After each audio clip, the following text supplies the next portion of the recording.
Assalamualaikum warahmatullahi wabarakatuh. Kembali hadir dengan saya Nyai Paricara. Kali ini saya ingin berbagi cerita kembali tentang Jaya Negara ya, Prabu Jaya Negara. Prabu Jaya Negara merupakan penerus dari Raden Wijaya. Akan tetapi Prabu Jaya Negara bukan berasal dari anak permaisuri ya. Jaya Negara itu berasal dari putra selir ya, seorang selir yaitu bernama Darapetak. Yang selir itu persembahan dari negeri Pamalayu yaitu Malaysia. Dan karena tidak ada anak laki-laki yang lain, maka Jaya Negara diangkat menjadi raja. Dan sifat Jaya Negara ini memang kurang baik ya, sedikit kurang baik. Jadi dia mempunyai sifat gemar bermain wanita dan dia tidak pernah menikah ya, tidak mempunyai istri. Dia hanya bermain-main saja dengan wanita. Sebelumnya ia menginginkan menikahi adik-adiknya yaitu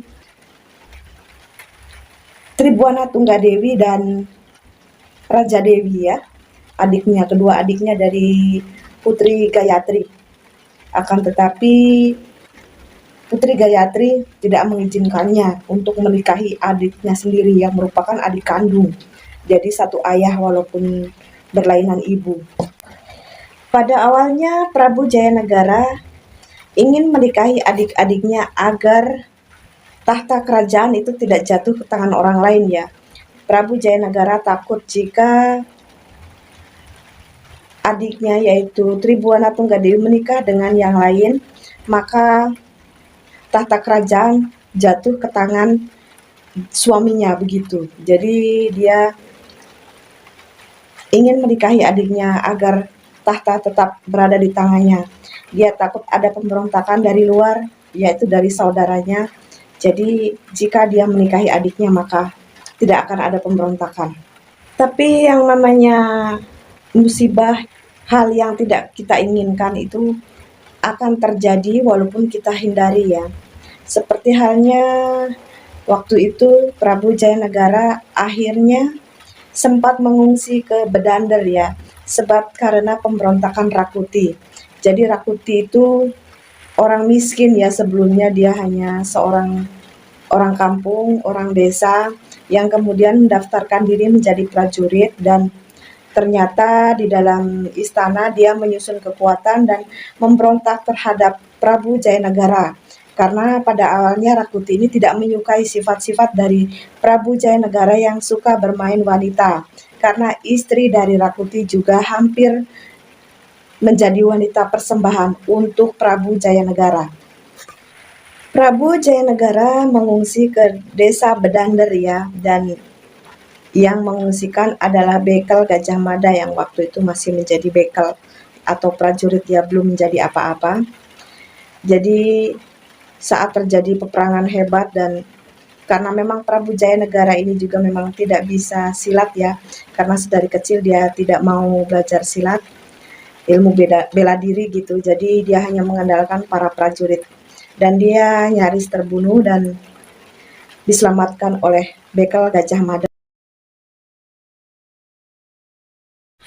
Selama di Bedander, Prabu Jaya Negara dikabarkan sudah meninggal ya, tidak bisa selamat sehingga Rakuti sedikit merasa lega. Akan tetapi sesungguhnya bekel Gajah Mada menyusun kekuatan ya, dia kembali ke kota raja dan untuk Prabu Jaya Negara tetap diungsikan di Bedander.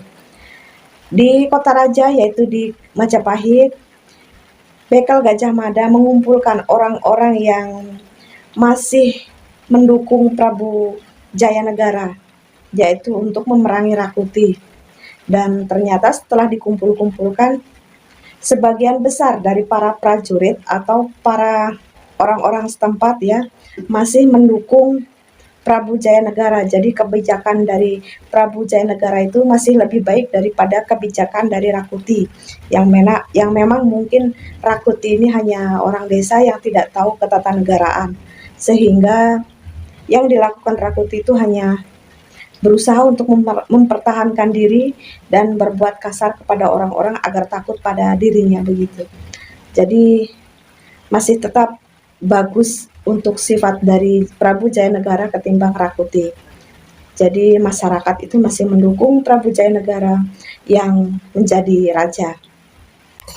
Dan pada akhirnya Rakuti berhasil berantas ya untuk pemberontakannya itu, dan Rakuti berhasil terbunuh. Kemudian Prabu Jayanegara kembali ke istana, dan Prabu Jayanegara ini orangnya sedikit ringkih ya kalau bahasa Jawa itu. Jadi mudah sekali sakit ya, sakit bisul.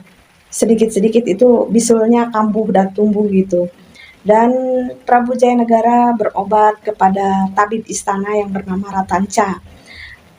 Ratanca juga tidak menyukai sifat dari Prabu Jayanegara karena memang suka bermain wanita, dan istri dari Ratanca pun hampir kena juga oleh Prabu Jayanegara. Dan Ratanca ingin mengakhiri riwayat dari Prabu Jayanegara.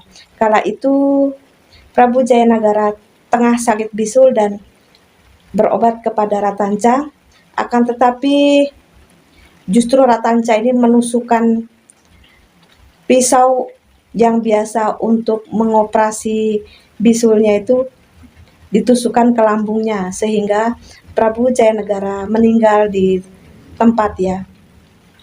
Jadi meninggalnya itu karena ditusuk saat dia sedang berobat. Berakhirlah riwayat Prabu Jayanegara, dan Prabu Jayanegara ini tidak memiliki keturunan, sehingga kerajaan pun tahtanya harus jatuh ke Tribuana Tunggadewi dikarenakan tidak ada lagi keturunan laki-laki dari Raden Wijaya.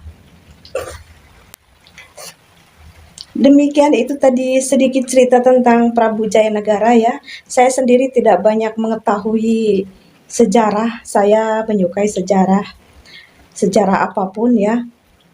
Saya sangat suka, akan tetapi ya kemampuan saya hanya terbatas, sangat terbatas.